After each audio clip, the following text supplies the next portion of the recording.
Good evening, ma'am. My name is Bashisha Lakmi from first semester MSW, and the topic that I'm going to present now is on collateral context in social casework assessment. So, what are collateral contexts? Collateral contexts are imperative sources of information where the social caseworker gets about the client not directly from him, but from the people who knows him, who are connected to him professionally and personally. So these are the people who are in position to furnish the caseworker about the client or help to the client. So these information includes the situation of the client's behavior, of the client's history, and also the client reputation. These information that the caseworker gathers from the collaterals from the people who knows him, it brings a better understanding about the client, and also it helps the social caseworker how to plant a way to how to plant a positive intervention for the client. Now let's see what's the uh, importance of collateral context. Number one, assessment. It helps in gathering information. So collateral context can provide a valuable insight into a client's into an individual's behavior history and the current situation. This information can help to paint a more comprehensive picture of the person and the client's needs. So cultural context can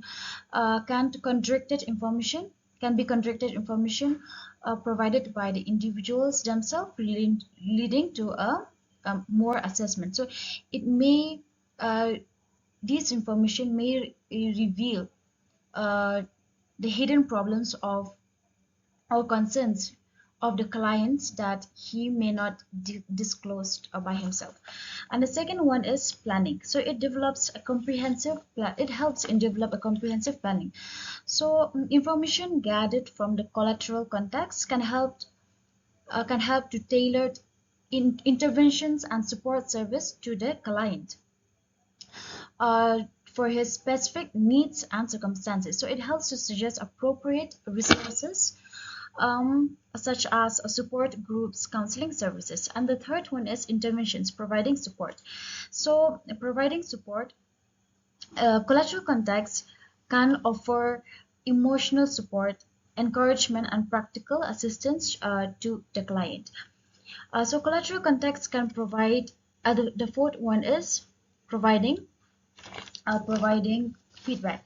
So the fourth one is uh, collateral context helps the social case worker to provide feedback. The collateral context can offer an insight to the effectiveness of intervention and suggest areas for improvement. So information from cultural context can be used to assess the overall impact of helping process on the individual's life. Now let's see. So what are the types of the cultural context? That is family members, and one is immediate family. So immediate family are siblings, parents, spouse, children, who are likely to have a close relationship with the client and have a better understanding of the client. And the second was extended family are like grandparents, cousins, aunts, who are who are related with them but are long distance relatives, but still have but still knows the client and have the idea about the client's background.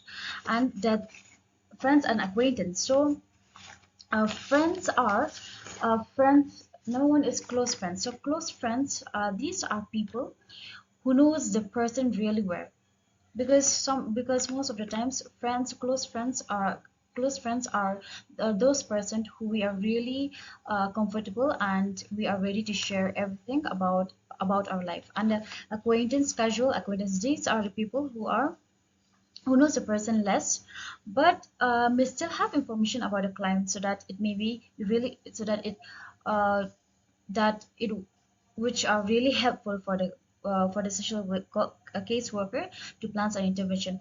And the third one is professional medical providers. So medical providers, doctors, nurses, and therapists. These peoples have the better understanding about the client's health, for example, mental health or physical health, who have a better understanding about the client's health background. And the second one is educators. These are teachers, and these are professors and schools counselors. Uh, and they can provide information about a person's academic background, and also uh, the client's personality, the client's behavior in school, and his social activities.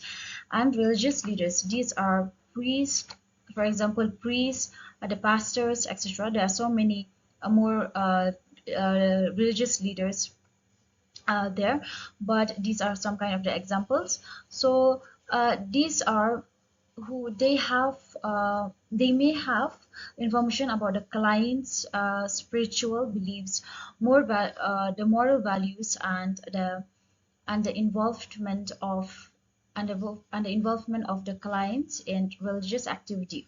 So to conclude the presentation, so collateral contacts are an invaluable resources for social caseworker by effectiveness utilizing their information and presentatives caseworker can develop more comprehensive and effective intervention plans that address the client's needs and promote positive outcomes. So these are the invaluable resources about the client.